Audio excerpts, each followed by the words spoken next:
Pete. We are in the studio again just after Easter for another set of our podcast. And I think we're the only two people that are working this week in Australia. It's that public holiday extravaganza between the end of Easter and then Anzac Day. But then we've also got Labor Day in Queensland as well. So, yeah, it definitely feels like a crazy couple of weeks, that's for sure. Yeah, definitely. It's definitely been a little bit quieter this week, that's for sure. Not that I love using the Q word.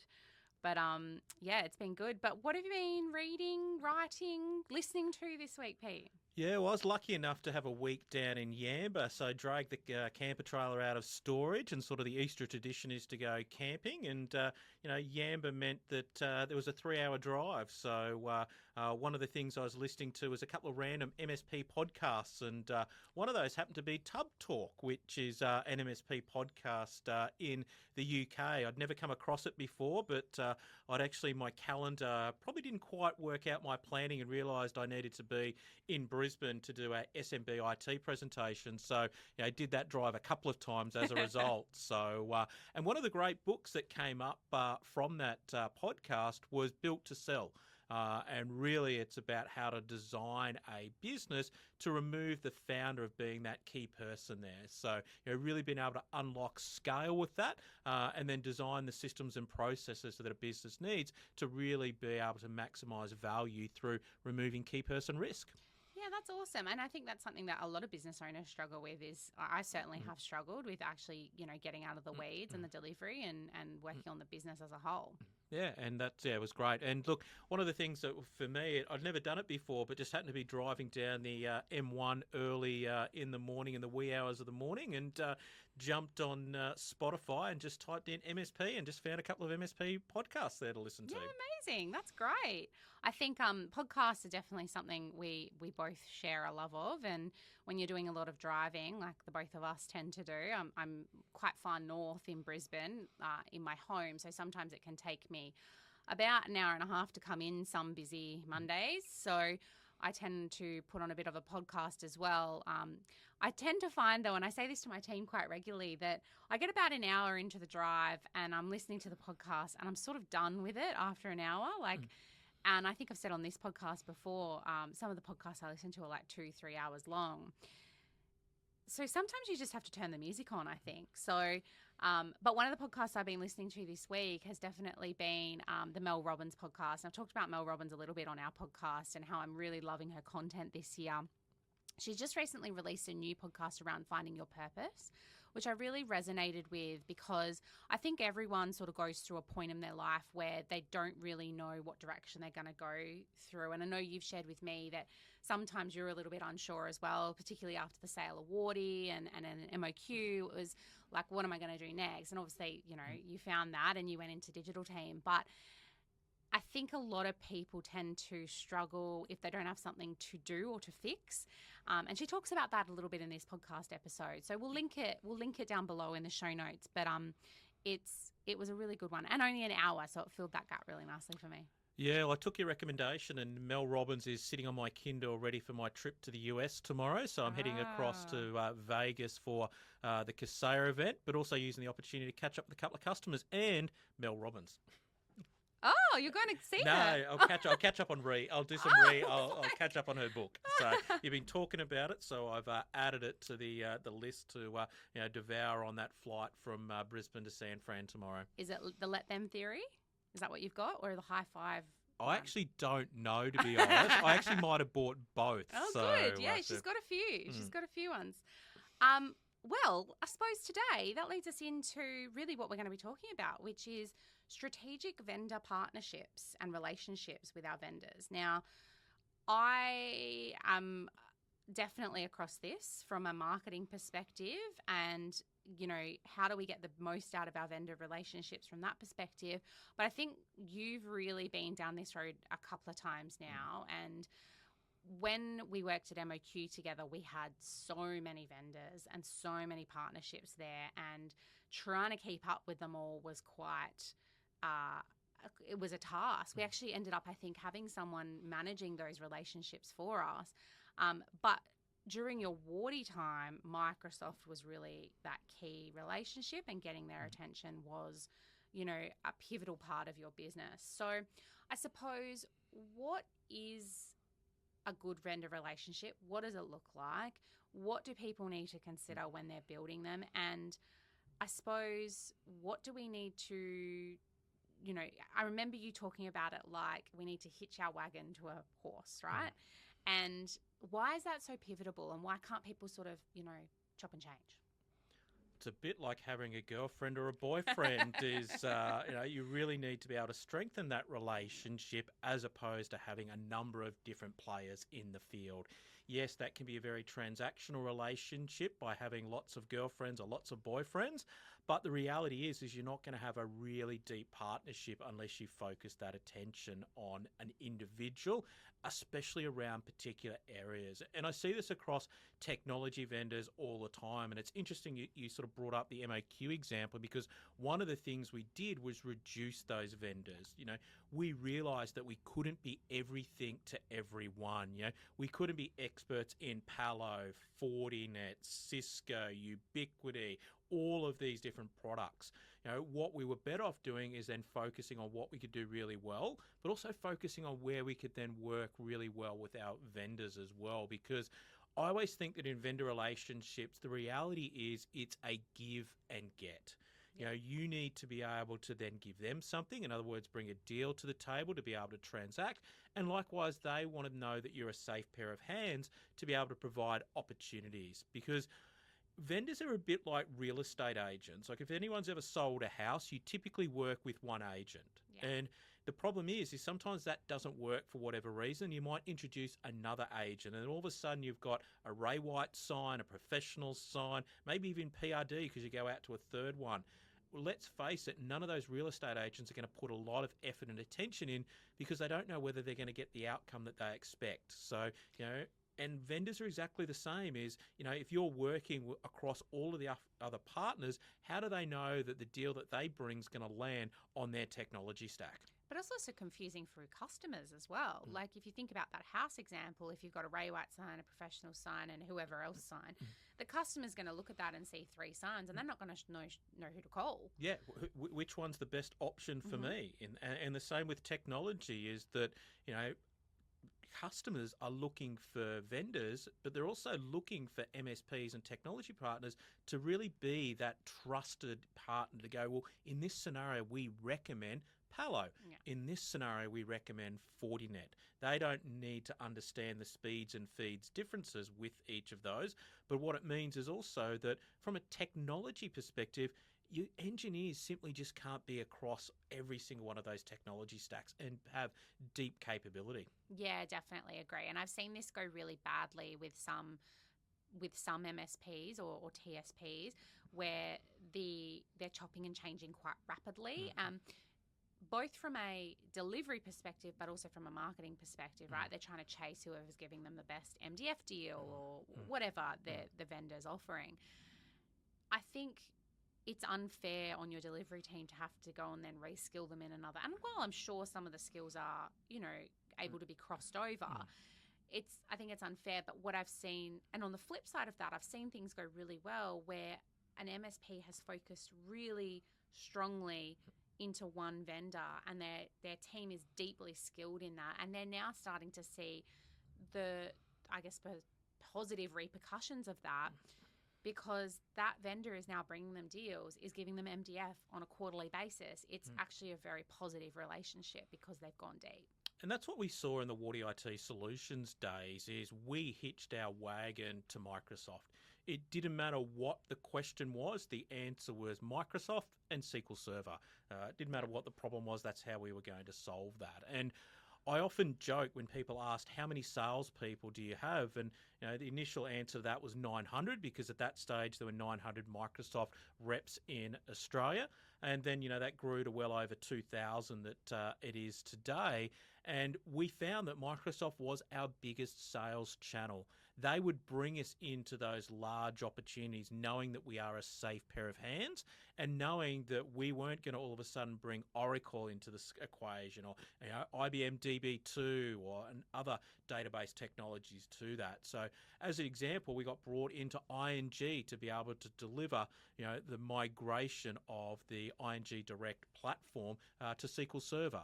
We got brought into Rabobank in order to be able to do a similar scale project. So these were accounts that we probably on our own wouldn't be able to get into, but through that partnership, we're able to work hand in hand. And that was only because we built that relationship.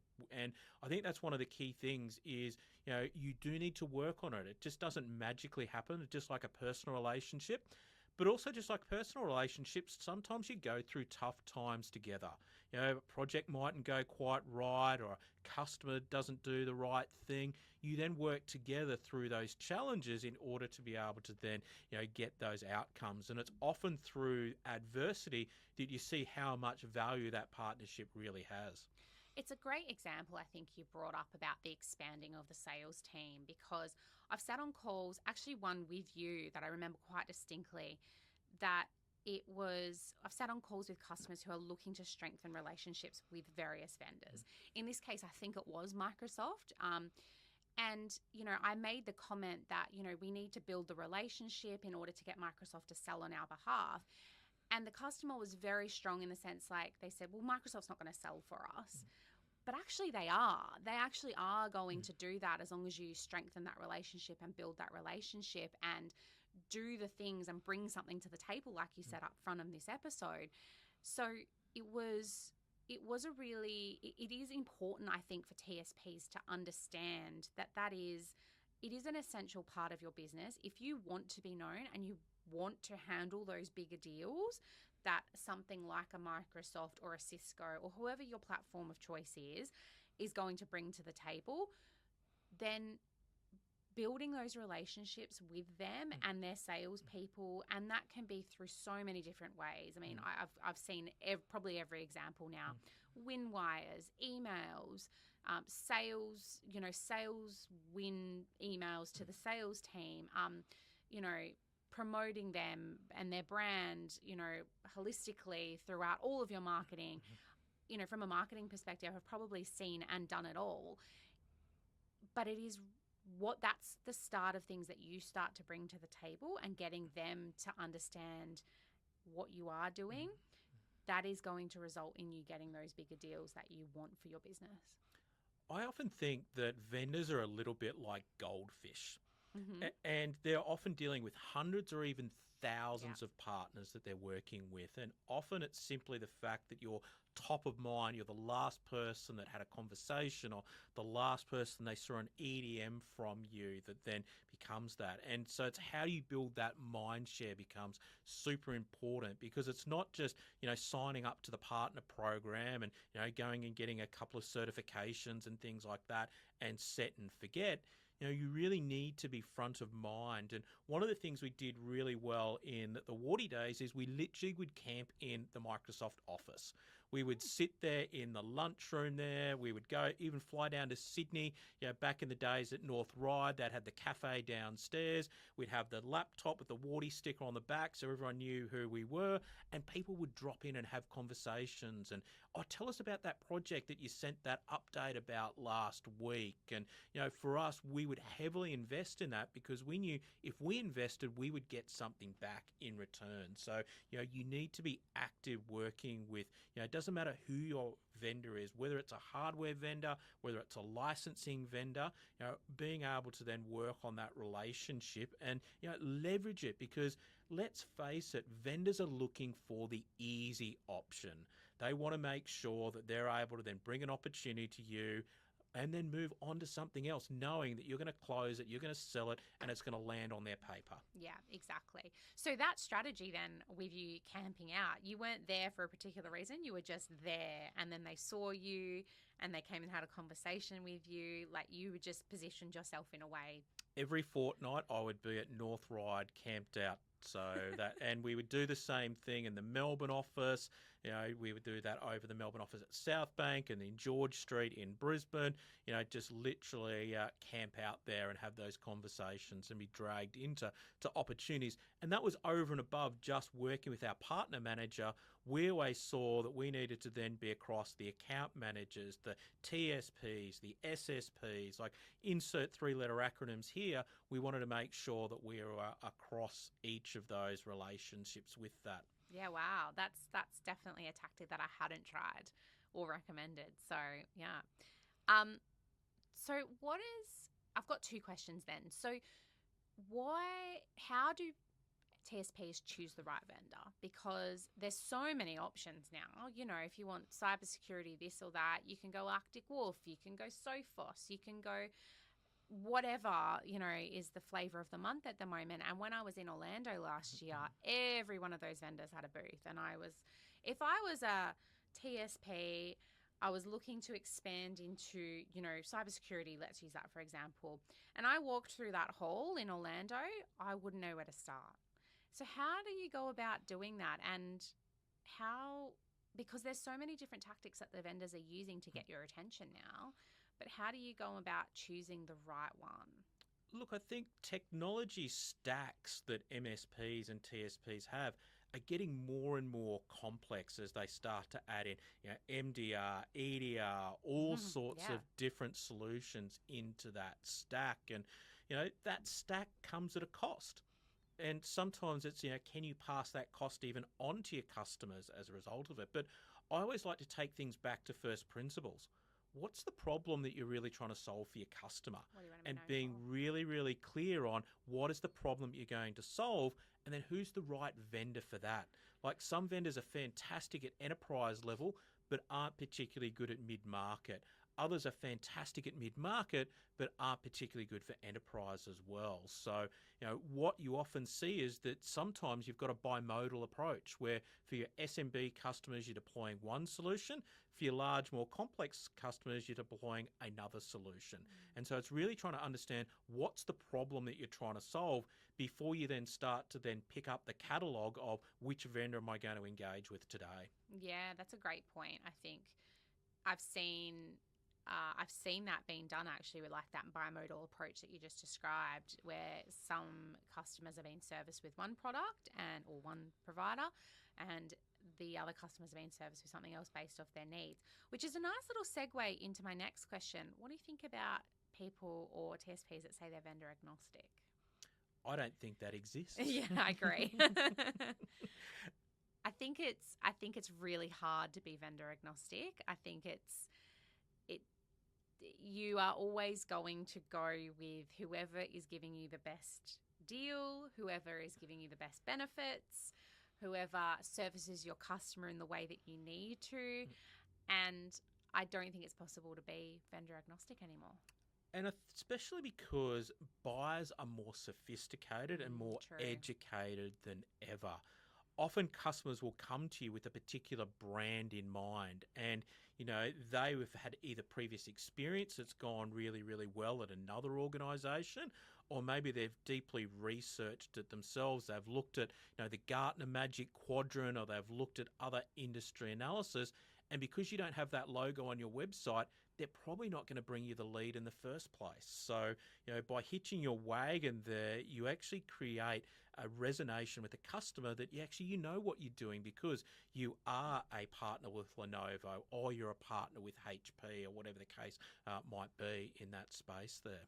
But I think as well, by claiming to be vendor agnostic, you almost strip yourself of that ability to build those deepening relationships, right? Because it's like you said before, if they can see, that you've got 3 other vendors that do the same thing on your website, they're probably not going to give you the deal through fear of losing that deal. So it is almost to your disadvantage now, I would say, to be vendor agnostic or claim to be vendor agnostic.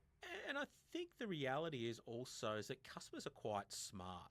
Like I remember back in the Wardy days, one of our competitors, and we were very much focused on SQL. And look, they were a similar sized business to us with the number of staff, but they had every logo under the sun on their website, Oracle, Sybase, Databricks, every single, DBMS technology, DBT from a, data ingestion perspective, etc.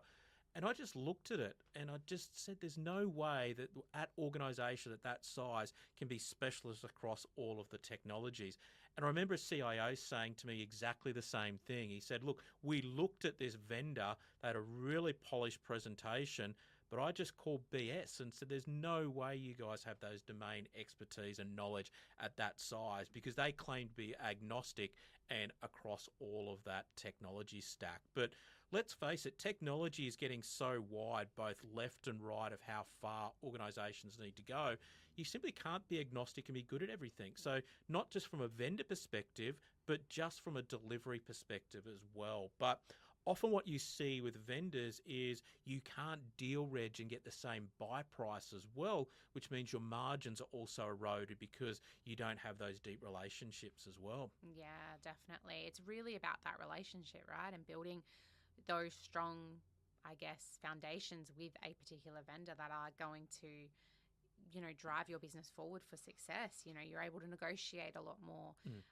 You're able to lean on them for, marketing expertise or presentation. If, you're lacking in a particular area and the customer wants to hear about that, then leaning on them is, to win that deal, I think is all part of it as well, which happened a little bit in the MOQ days as well. We would lean on Microsoft to help us, give us the information that we needed. Which is a good segue into the growth part of it. So how do you bring along a vendor on your growth plan? Because where I've seen this sort of go wrong, or not go wrong, but change, is as a TSP, MSP grows, they tend to switch out because their needs are required. The needs required, are different. The customers that they're going after are different.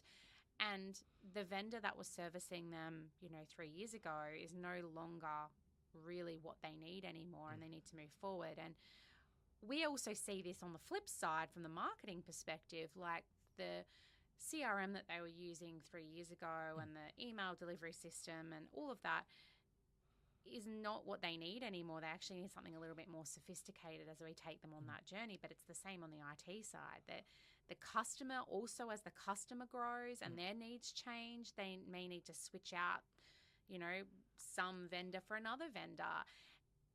And that's navigating that relationship again with that vendor that you're switching out, but also building a new relationship with a new vendor that's servicing the needs properly.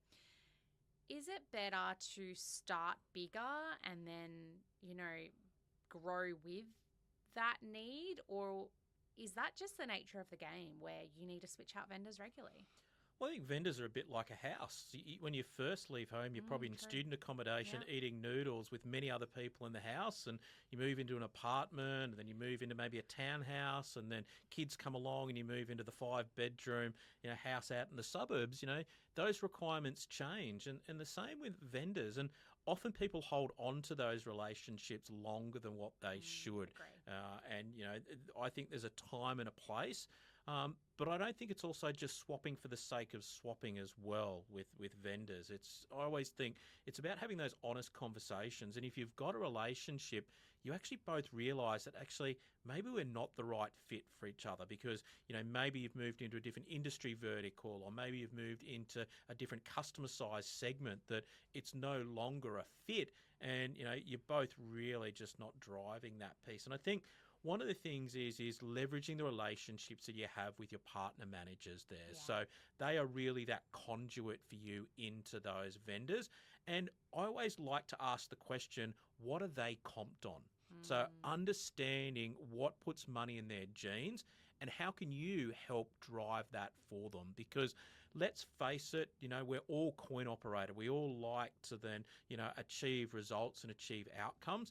And often vendors have got specific quotas, and some of them could be around driving new technology. Some could be around driving specific targets. And if you can align to that, you can then very quickly work out whether you're going to be a right fit. But if you don't believe in that new widget that they're trying to sell, which is what they're being comped on, then it's never going to work because you're not going to drive their outcome. They're going to see that and not want to invest back. So having that deep relationship with a partner account manager, really just understand, how do you work symbiotically together to get a better outcome? So that's a great point. What do you do though? Because in my experience, those comp things, the things that they're comped on, change quarter to quarter. Yeah. What do you do, Rory, when it changes so dramatically that you just can't, that's just not you anymore? Like, you might have a really deep relationship with your partner account manager and you may be off to the races every quarter to helping them out, and then all of a sudden something changes, goes from 2% to 5%, or they need to sell more Azure, or whatever, because I was around when the shift to Azure happened, right? And we all had to sell Azure to help our partner account managers out.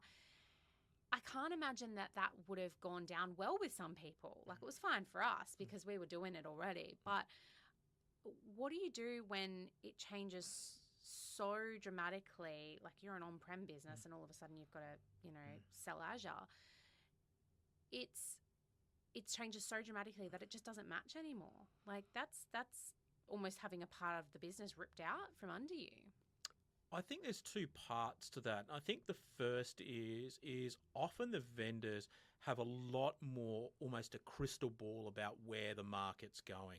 They've got a lot deeper research. They've done a lot more industry view about where the puck's moving. And so that move from on-prem to cloud, 12 years ago, there was that resistance because, the world's never going to use cloud, basically. What do we need that for? But if you look at what the vendors were able to do, is they could see that momentum and be able to then create that opportunity. So, sometimes you don't want to miss that opportunity, but I think you also want to go in there with eyes wide open to go, well, is this driving the best outcomes for my vendor, or is it driving the best outcomes for me? And I often use the term, you've got to play the game. So it's often then that you are talking to customers about, the new and shiny thing to drive that messaging. It could be that you run some events to help promote that from a marketing perspective and play the game.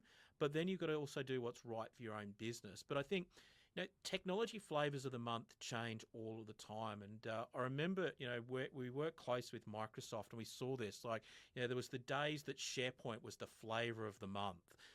And then that moved into then being, Link being the flavour of the month around modern work. And then, Teams became the new flavour of the month. And then once market penetration was achieved, they moved back to the data and AI space with AI and all of the things with data. So those things change. But I think your core business is constantly about how do you align, and is that vendor right for me with where they're going? But I think there's a little bit of sometimes, they probably know something I don't. Yeah, that's a great point. I think having a look at that and going, does this align with where our vision is in 5 years' time? All right, what about the red flags? Now, I think we've all seen this happen. I certainly have, from a marketing perspective and an MDF perspective. There's a new shiny vendor on the market. They're trying to enter let's say the Australian market, because that's predominantly where we operate. They want to enter. They're offering, ridiculous MDF funds to try and get vendors to get TSPs to pick them up. Is that a red flag? I'd love to unpack some of the things that you've seen there. Okay. I think I've seen this. I've seen a lot of TSP, MSPs move around quite quickly based off the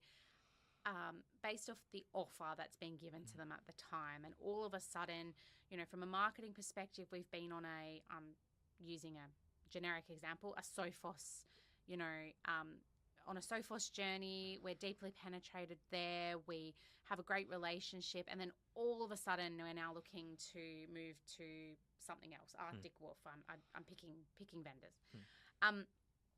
And for me, from a marketing perspective, I sort of sit there and cock my head and go, is that really where we should be going? And it's not my job to question the business owner's thinking, but there is a part of me that goes, are they just doing that to get the best MDF to try and cover the marketing that we're trying to do from a cybersecurity perspective? And if that's the case and the vendor aligns, then that's okay. But my thought immediately goes to, is that vendor just offering that for now and we're going to drop back to 2% next quarter because they've got the customers or they've got the MSPs helping them by that point? So that to me is a little bit of a red flag, because I'm like, why are you so, like, you're obviously trying to penetrate the market, but why are you so like gung-ho on this, and you know, has that been considered, I suppose? And then, you know, what are some of the other red flags like that you've seen from a contract negotiation perspective and things like that? So that's sort of my experience from that marketing Look, I side. think incentive drives behaviour. Mm-hmm. And let's face it, if you can provide a great margin, that's not going to last forever. I think we've all been in the industry and seen that you know where that margin should be sitting, and you might be able to squeeze a few extra points with your new vendor in town because they're trying to have that land grab. But once they've reached that mass concentration, you know, that's the first thing that's going to get wound back, basically, is that margin that you're able to then eke out with it. So, you know, because it can't be like that forever. Yeah, so I suppose the red flag is really more on the MSP, TSP side, right? Like actually having that consideration as opposed to the vendor. Look, one of the things I've always done is one of the first things I'd normally do with a new vendor is I want to take them out to lunch. I want to Really? and I want to pay for it because Yeah. I actually want to invest in that relationship. That's the first thing for me. And I think, you know, the ability to invest in those relationships. And one of the stories I haven't told is that when Wardy first started, we weren't a sequel business. We could almost consider us as an early stage MSP without any reoccurring. We were basically a break fix business. And, you know, we did some IT support for a few organisations. And I remember working with a particular laptop vendor. So I was through a disty at that particular time. And the first order I bought when I picked it up, I took a case of beer. And I gave it to the guys actually behind the counter and said, guys, thanks for just, it was just a straight order. But guess what? They remembered me every time I needed to place an order. If I needed something prioritised, they would remember that, you know, I bought them that beer directly with it. So building those relationships. And I think one of those red flags is if you can't build those relationships early on, it means that you're not going to be able to get close enough to that organisation, because, you know, that means it's just a pure transactional organisation at that point in time, where the ability for you to be able to lean in is really, really important. The same way in a personal relationship, you know, you're only going to get out what you put in, and that's what I've found working with vendors. And the same thing, like, not only from a technology perspective, but I think you need to think about your vendors more broadly, like your accountants, your lawyers, things like that as well. Same thing I did. We recently, you know, revisited sort of our relationships with the law firm. They'd changed with what we're doing internationally with the digital team business. Same thing I did is I took the partner out to lunch, and he sort of looked at me and go, what are you taking me out for lunch for? And it says, well, I want to build that relationship so that when I pick up the phone to you, you're actually going to drop everything else and answer my calls. So I think, you know, when you think about vendors, it's not just purely your technology vendors, but who are those other key partners that you're working with inside of your business? Yeah, that's a great point. So it really comes back to those relationships, right? Like, and so the red flag is if you can't build that relationship, or they're not interested in building that relationship with you, then run. Yeah, well, otherwise it's just purely transactional. You're just another partner amongst many other hundreds of partners that are there, and you want to actually be that. You know, you always want to feel like you're special. Like, you know, you want to feel that you're the top of the pile. You're part of the platinum club that exists with that partner.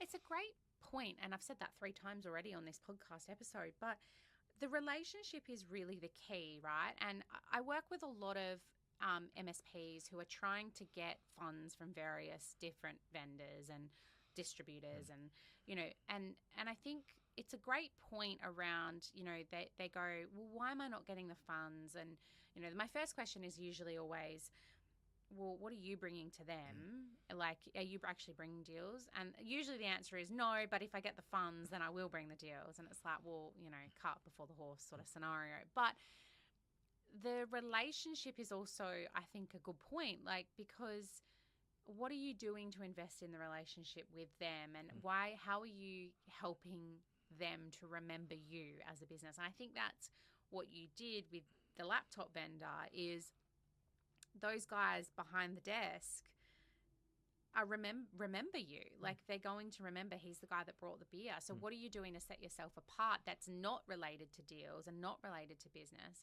and marketing? And it's that relationship. How are you building that? Are you taking them out? Are you seeing them at the conferences? Are you seeking them out? Are you giving them a call on a fortnightly basis, monthly basis, just to check in, like, and see we're still here? Yeah, and I'm now on the other side of the fence because I'm a vendor, and it's amazing how many times you hear, oh, the vendor will buy me drinks. Maybe think about next time buying your vendor drinks in that space. But look, I think one of the things is, and we've talked about it quite a lot, is that how do you invest in that give and get? Because at the end of the day, the vendor wants to partner with you to sell their product. Correct. Full stop. And so the first thing is, how do you then build out that strategy from a sales perspective to demonstrate that you are invested in that product? And one of the best ways to do that is account mapping. So sitting down with your partner account manager and looking at, what accounts are they targeting? Like, how can you help them? Like, they might be trying to have a conversation with a customer that you can go hand in hand with in order to be able to accelerate and drive that conversation. So the ability for you to share about, what activity you're doing in existing accounts, and for them to be able to share likewise intel across other accounts as well, because that really is that better together story, is that, how do you then leverage each other's relationships to really drive at the end of the day selling something? Yeah, and also driving your business forward as well. I think that's, we talk a lot. You said before that, they want to partner with you to sell their stuff. But really what you want to be doing is growing your business as well through that relationship. So that account mapping exercise is a good one, because they might have insights to customers that you're trying to get into that they may already be, having relationships. Yeah, they've got intel. They've heard that, maybe there's going to be a merger of this particular organisation, or they've heard that maybe they're not happy with that existing vendor that's in there, and hence the opportunity for a new vendor to come across the table. Or, don't touch those guys. They're just not a right fit customer. Yeah. So, leveraging that account mapping to then drive that. And that does take time, but like anything, you get out of it what you put in. And what we used to do is do that account mapping on a minimum of a monthly basis with all of our Microsoft account managers, that we would then sit down and go, these are the activities that we're doing. This is the deal that we've got. This is the quantum of the opportunity as well. And, we all know that, typically you've got a 3 times pipeline coverage. So, those deals don't necessarily always come off, but sometimes you're building the dream to go, well, there's a $60,000 opportunity here and a $20,000 opportunity there, that gets them excited to go, well, how do we make that go faster? Or is there anything that we could do to help the customer sign this quarter? And there's where you start to have those conversations where you're really working together to drive the same outcome, which is putting money in your jeans. Yeah, that's it. I think as well, one thing I would like to mention is really that when you start to deal with the behemoth of the vendors, like the Microsofts, the Ciscos, I think this is where picking a vertical or picking a technology or whatever it is that you want to be famous for comes into play really strongly. Because what I saw when we were in the MOQ business was, we had multiple deals in education, but for multiple different, products or services. And so, we'd be on calls with multiple different account managers because of that. So if you really want to build those deep, and we had quite a large sales team, so we were able to do that and navigate that effectively. But I think if you want to build those deep relationships, particularly within those behemoth sort of style, style vendors, you really want to have a vertical that you're sticking to, or a technology that you're sticking to, because you can build those relationships a lot more deeply. I think of it sort of like a grid. Anyone who's not watching us on YouTube, I'm sort of moving my hands around in a grid style, but it's, you've almost got a matrix that you need to go, okay, we've got a deal here and it's in this vertical, so we need to deal with that account manager. It's, I think there's an art to navigating that as well, and hence why we had a partner relationship manager in MOQ, because there was so much. Yeah, and it's being known. And I remember back 2009, Wardy was a finalist for the data platform partner of the year. Very early days in our business, and so early that I was the only one there, attending the gala event on the table, and I felt, gee, pretty lonely. And all of these other very large organisations that were around, and we actually won the award there, and which I was amazed. And we had an amazing relationship with a lady called Christine Bishop. She actually owned the SQL Server product in Australia.